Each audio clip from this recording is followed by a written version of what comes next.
You have no enemies. No one is your enemy. हम सब इस दुनिया में अकेले पैदा होते हैं, बिना दोस्त के, बिना दुश्मन के। ना कोई हमें मारने की इच्छा रखता है, ना हम किसी को मारने की।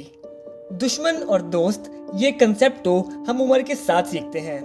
वक्त के साथ हम किसी को दुश्मन बना बैठते हैं तो किसी को दोस्त।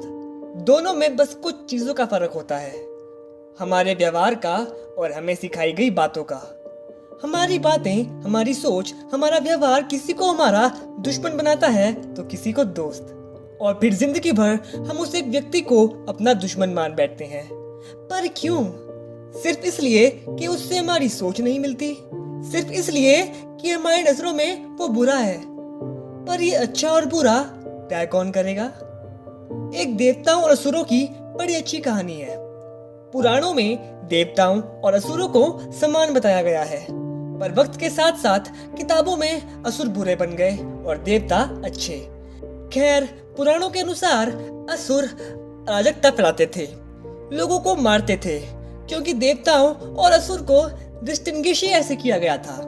आदि काल में एक बार 3 असुरों ने अपनी तपस्या और सिद्धियों से 3 उड़ने वाले बेहद खूबसूरत शहर बनाए, जिन्हें अकेले नष्ट कर पाना नामुमकिन था। इसे देखकर सारे देव भयभीत हो उठे और भगवान विष्णु के पास सहायता मांगने गए। लेकिन जब तक असुर वेदों का पालन कर रहे थे, उन्हें हरा पाना नामुमकिन था। इसलिए भगवान विष्णु ने छल करके उनसे पाप करवाए और भगवान शिव ने एक ही तीर से तीनों नगरों का विनाश कर दिया। मृत्यु के समय असुरों की पीड़ा देखकर भगवान शिव को भी अपनी गलती का एहसास हुआ था।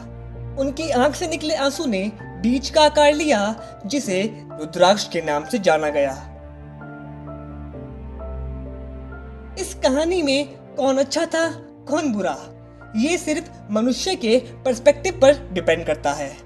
कोई कहेगा देवताओं ने ठीक किया, कोई कहेगा असुरों के साथ गलत हुआ। पर सवाल ये नहीं है, सवाल ये है कि देवताओं ने ऐसा किया क्यों?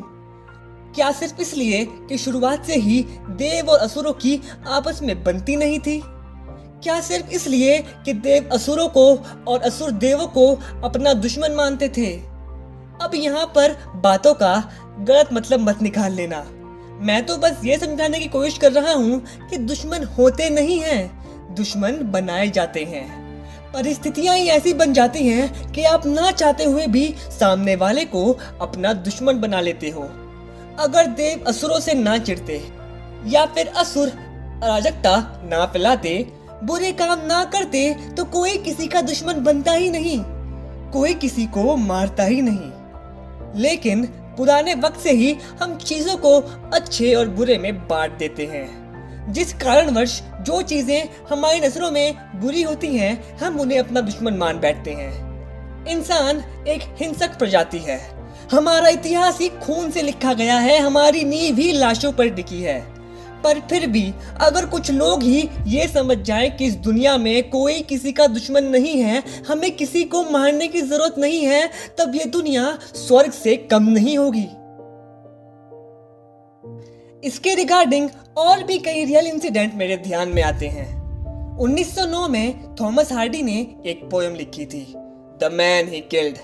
इस पोयम में थॉमस हार्डी बताते हैं कि एक सोल्जर दूसरे देश के सोल्जर को जान से मार देता है, क्योंकि दोनों सोल्जर बेरोजगार थे। खुद का और अपने परिवार का पेट पालने के लिए इन दोनों ने आर्मी ज्वाइन कर ली, अपने देश के लिए जंग लड़ी और इस जंग में एक दूसरे पर गोली चला दी। लेकिन अगर यही दोनों लोग एक दूसरे को किसी और परिस्थिति में मिलते, जैसे किसी रेस्टोरेंट में, तो खुशी खुशी एक दूसरे के साथ खाना खाते, बातें करते, जश्न मनाते। World war 1 war mongering propaganda की वजह से हुई थी।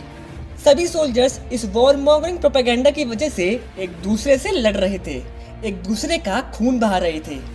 बट फिर भी कुछ सोल्जर्स ऐसे थे जो इस प्रोपेगेंडा के झांसे में नहीं आए। वर्ल्ड वॉर 1 में ही फ्रांस में एक किस्सा हुआ।